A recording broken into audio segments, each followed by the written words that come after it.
welcome back to our channel. So this is riff.com. So this is the YouTube channel where you can learn easy songs to play on the guitar. For this episode, for this video, we're gonna learn how to play Dizzy Miss Lizzy by the Beatles.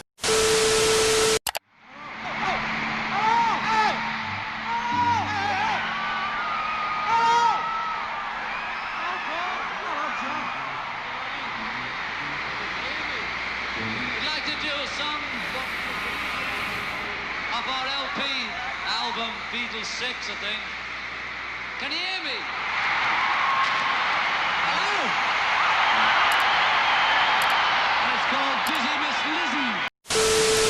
Every Beatle tutorial that we'll be doing in this channel will be taken from this book.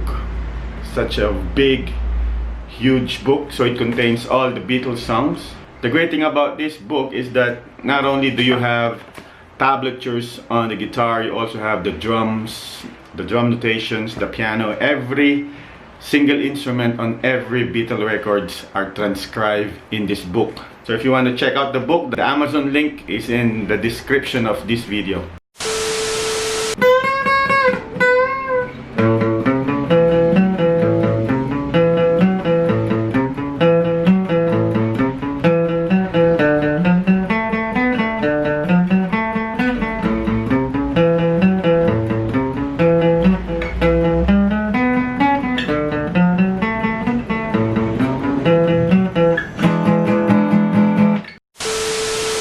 Okay, so for this episode, we're gonna learn how to play Dizzy Miss Lizzy. So this song appeared on the Help album of 1965, and the chords played here are A, D, and E. But we won't be playing those chords. We'll be playing the riff here in the 12th fret, as well as the shuffle here on the 5th position, okay? Okay, so the main riff will be the 12th fret on the 2nd string, bending one step. And then going back here at the 10th fret. So that's bend on the first note and then pluck it 3 times. Just do the melody. And then you release to the 10th fret. And then you go back and bend back. And then you do that until the verse.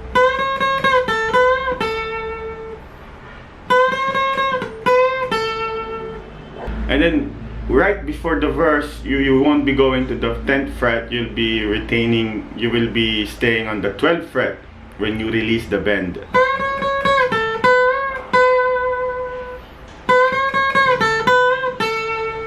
As for the shuffle, you begin on the 5th fret. So that's on the 5th fret on the 6th string. That's an A chord. So you start the shuffle there.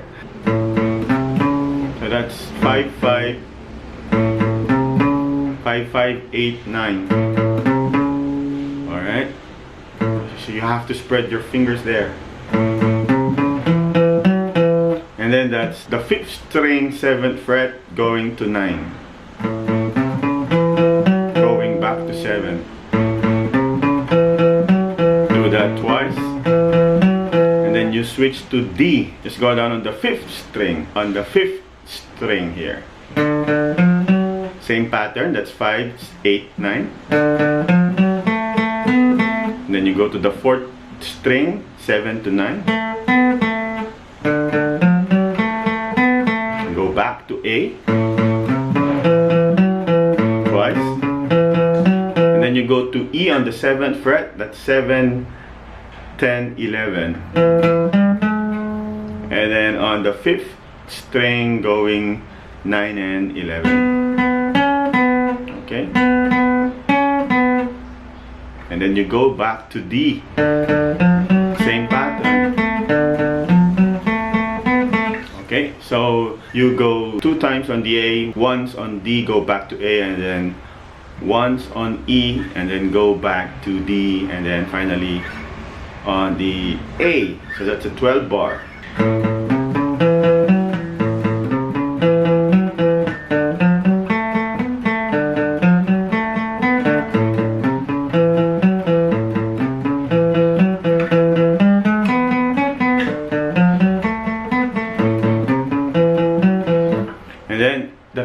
would be on the E7.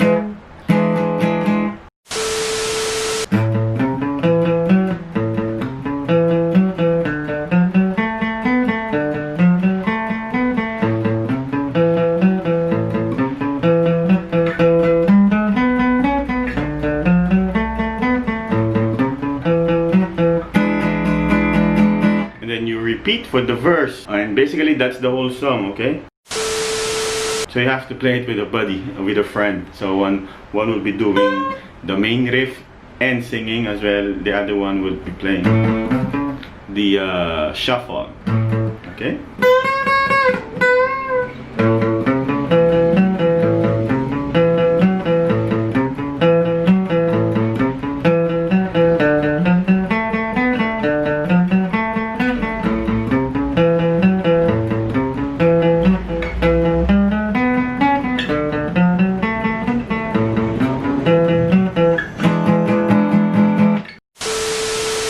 Okay, so that's it for Dizzy Miss Lizzy. If you want to learn more easy songs to play on the guitar, check out riff.com. And again, the book for this tutorial is in the description of this video. Go ahead and check that out. And I'll see you again on the next video. Don't forget to click subscribe and hit the bell so you'll get notified on the new video upload. Thank you. See you again next time.